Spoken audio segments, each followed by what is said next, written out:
You abominable bro-man. What you reading? Oh, I'm just reading the new relic of absolute nerd cred.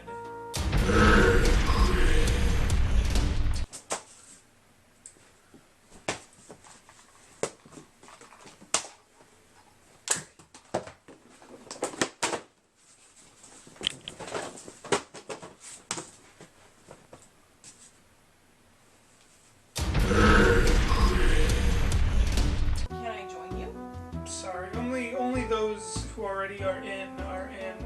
Well, that's stupid. Nerd cred isn't stupid. Nerd cred is great.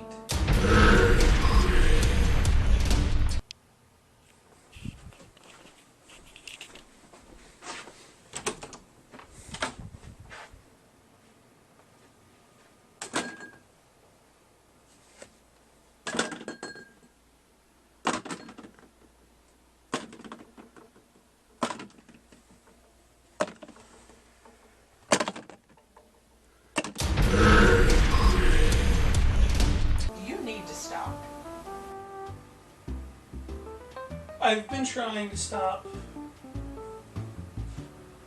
for such a long time. What's holding you back?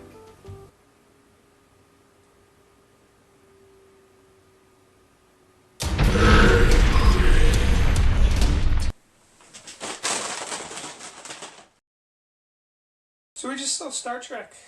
Like, just saw it. So, usually when we do our reviews and we say, we just saw The Good Dinosaur. Usually that's like the magic of editing, but we did it! Like, it's 12.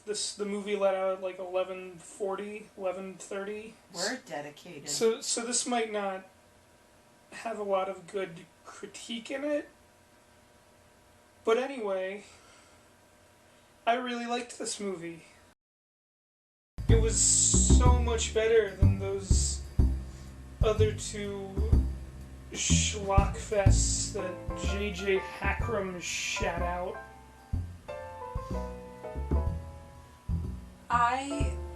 Yeah, she hasn't seen the other two. I've seen all three. I haven't really seen that much of the show, but she has seen the first whole season. Yeah. The very beginning had me really nervous because there was a lot of dialogue and a lot of setup, and I was prepared for it to just be awful. And then as soon as things started happening, it didn't lose my interest. Not one moment. Like the very opening scene, I was just sitting in my chair like, oh god, this is a movie for 3-year-olds. And then it slowly got better as more things were set up. And I do agree with you. I wasn't really into the movie until like 20 minutes in when stuff started to actually happen. But then once they got the ball rolling, it was non-stop excitement. Yes. And I loved the cool alien character, the girl with like the black on her face. I thought she was awesome. And I liked the villain. I liked what was happening. She was you looked her up, and she's the girl from Kingsman with the legs. Yeah. Mm-hmm. I liked her in that movie. I was completely surprised that the Enterprise actually died. I was like, no, they're not going to get rid of it, and then they did. The best thing I can say about this movie is that it did new things. Yeah. A huge problem in, like the summer blockbuster action movie, reboot, remakes, whatever, they don't do newer things. There was so much creative thought put into this movie. That, this is probably the best quote-unquote dumb summer action movie I've seen in the better part of a decade. I really liked the villain's ship, his ships, and the way, because I kept thinking the whole time how it was like shards of glass, and then that came back later, but the way they attacked the Enterprise, and it was so unexpected, and it was, what the heck is this? It was really cool. I loved the way that the villain... I loved that it was like a swarm of wasps attacking their ship. And I did love that scene where the Enterprise was destroyed, because I would never expect that to happen in a movie made by someone like J.J. Abrams. Like, I wouldn't expect to see the Millennium Falcon be destroyed. And I loved that it was, like, wasps. And then I loved that kept kind of coming back. It was like the big cool. ultimate MacGuffin. The weapon they wanted. It was like tinier. It was like them, but tinier. Ripping people apart. Yeah. And all the symbolism between unity and separation and blah blah blah. That was, I mean, it was cool, it was subtle, it was fine. I liked how, like the whole driving force of the villain was unity makes you weak, but then they were working like ants, where ants are like one of the most unified organisms on Earth. And that was kind of a neat parallel. And another thing I really liked is that it felt like an episode of Star Trek where it's just another one of the adventures in a long string of adventures. I don't feel like it tried to stand out too much on its own. I really liked the villain in this a lot. Villains in movies anymore are very...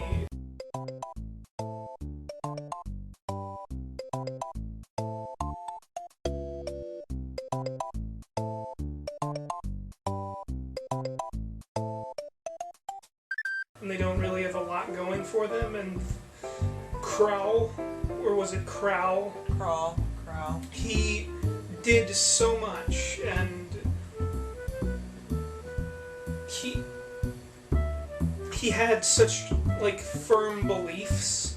There was this really great moment in the end where they're flying around, like, the center of the space station because the gravity kind of converges in the one spot where it's being generated. Or where they all meet, I guess. And Kirk and Krall were flying around. I also want to say, I'm so glad I didn't know it was Idris Elba before going in, because if I knew that, I would have known what was going to happen. Oh, you would have known that it was... I would have known that it was a human, because they're not going to waste Idris Elba on a mask. But anyway, the scene where there's like the glass flying around, they're fighting each other in like a zero-gravity area. Yeah. And the glass keeps flying around, and you're like, something's going to happen with the glass. And then the glass comes back, and there's this really good moment where the glass is like flying through you, and flying past them, and the villain sees himself, and you're like, oh, he's going to see himself and be like, what have I become? What did I do? How could I have been doing what I've been doing? And instead he took it to try and attack Kirk with it. I'm just really glad that they didn't have him do that thing they do with villains where they're like, oh, I'm sorry, I've made mistakes, because that makes them seem like bad villains. When a good villain believes they're doing good.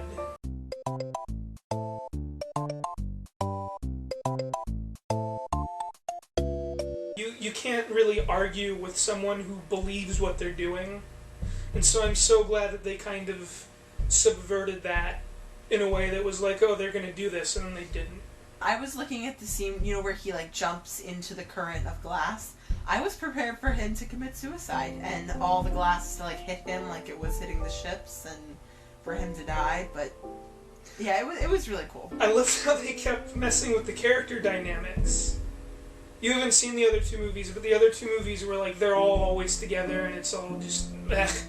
But they kept putting, like, Bones and Spock together, and then they had...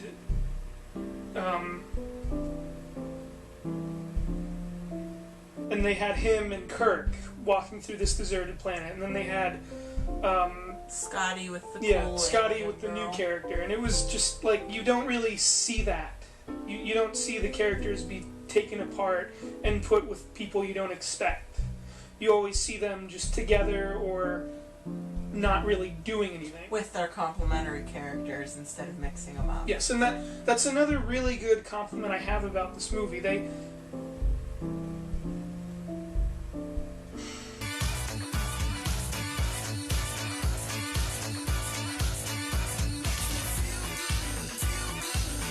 They made the characters a lot better. That's not what I wanted to say, but that is what I'm going to say.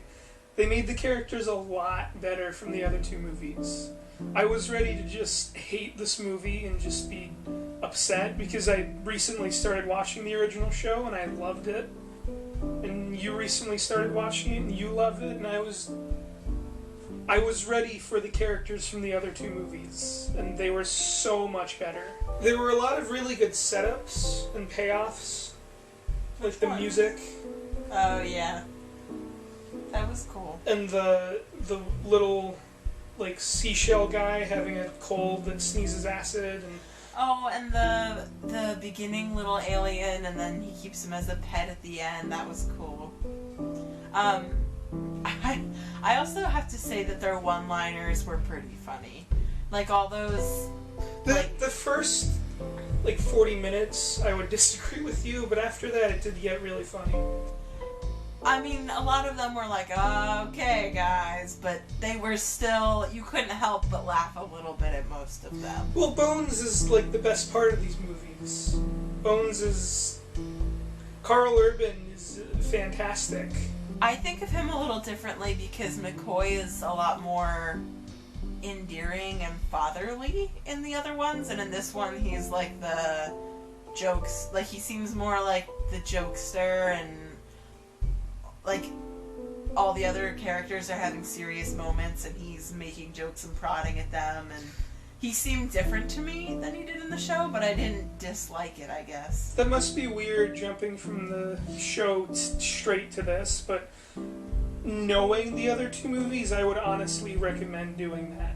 Like, if you're a fan of the show, you should just ignore the other two movies. And just watch this one. Yes, because the first movie is a setup that they can do whatever they want.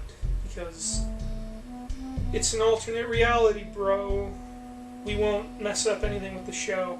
And secretly, it was just because J.J. Abrams isn't a fan of Star Trek and didn't really care enough to work with what was already done, so he just restarted. And then Into Darkness is a remake, and a bad remake, of one of the second movie, I think it is. And this is like a new thing. So, if you're a fan of Star Trek, I would say to just go to the new thing. You mean the newest movie? Yeah, to this movie. Go to like the movie that does something new and then learn about the characters through that. Yeah. Because the entire point of Star Trek from 2009 was just to be reintroduced to these characters. I do want to point out that I do think Spock looks really bad in these movies. Well, of course he does. I think his haircut's horrible and his face is too fat, and I can't take him seriously. Other than that, I think everyone else looks great. What'd you think of the aliens and the masks? Ooh, you know what I liked? I liked the ship. When they were inside the ship, all the buttons were real, all the, everything that they were touching was real and actually there, and it looked cool, and it made me want to be on the ship and touch things. That does remind me of something. There were some wonky special effects. Which one? I noticed, when they first rode the motorcycle. Oh, that was bad. And it wasn't, distractingly bad. It didn't ruin the movie, but it was pretty bad. It's weird to see that. When everything else was so good, to see that be so wrong. Yes. I guess that'd be... What other spots did you notice? I only noticed that one.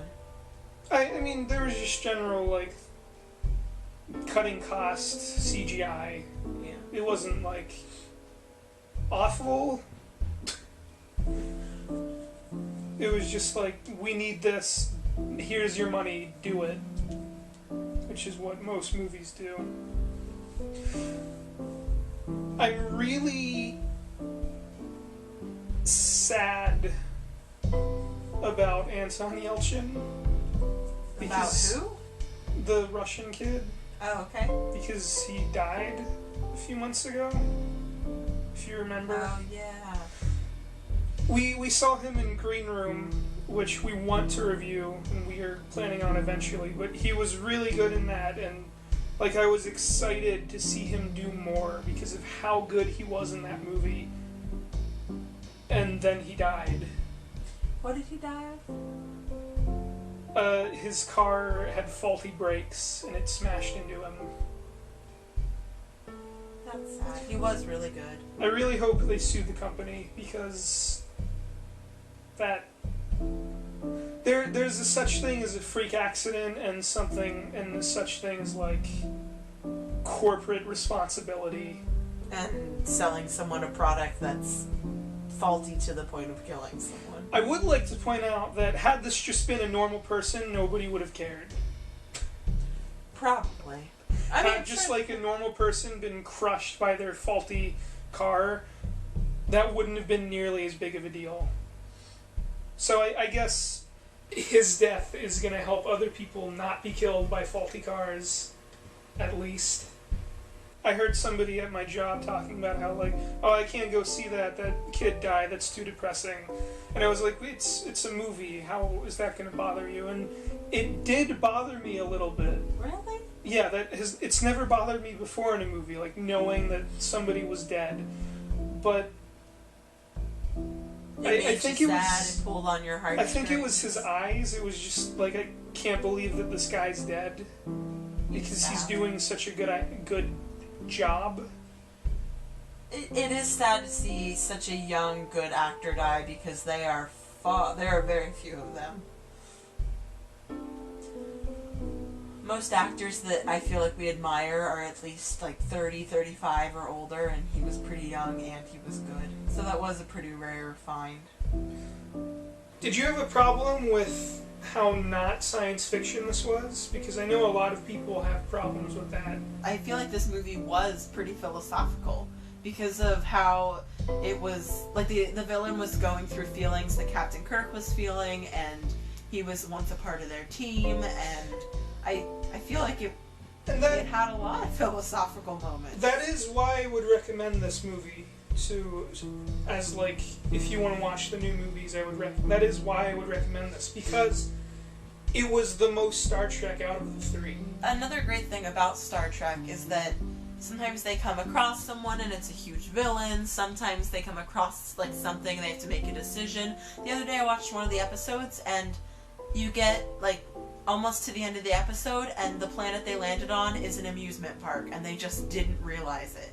Like, the planet was made that whatever you imagined happened, and then you, like, you know, it was like a thrilling amusement park, but a planet, and so the whole time you think it's some villain mastermind, and then they end up spending a vacation there. So, Star Trek, it's not like a villain occurs every time. Different things happen all the time, and I thought this fit just fine. It was just, like I said, just another one of their adventures in the string of many places they've found. That's the type of thought that I'm always interested in. Like, I want to ask the guys who are huge fans of Star Trek what they think of these new movies, and I just... Let's call my uncle. I'm gonna message him about this movie. Is your uncle a puppet?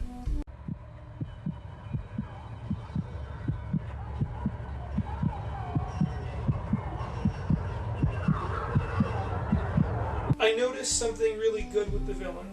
There was some really good subliminal camera work where we talk about kind of how, you know, whether or not, like, there's hidden meaning behind things. You think a lot of the time there's not, or it's pointless to look that far. But almost any time there was a big moment with the villain, it did, like, this camera tilt where it went up and then tilted on him in, like, this really dramatic fashion. Okay. Every single time, when something like that happens, it trains you to feel a certain way. And this was such a good movie, and I was just happy to see that kind of thought put into it. I liked this movie a lot. Like, out of 10, what would you give it? I would probably give it an 8. Movies really aren't entertaining anymore.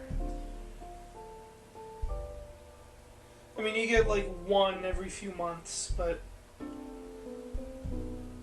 Especially comedy movies. I've noticed, why do all the comedy movies recently have, like, better scenarios for a completely different genre?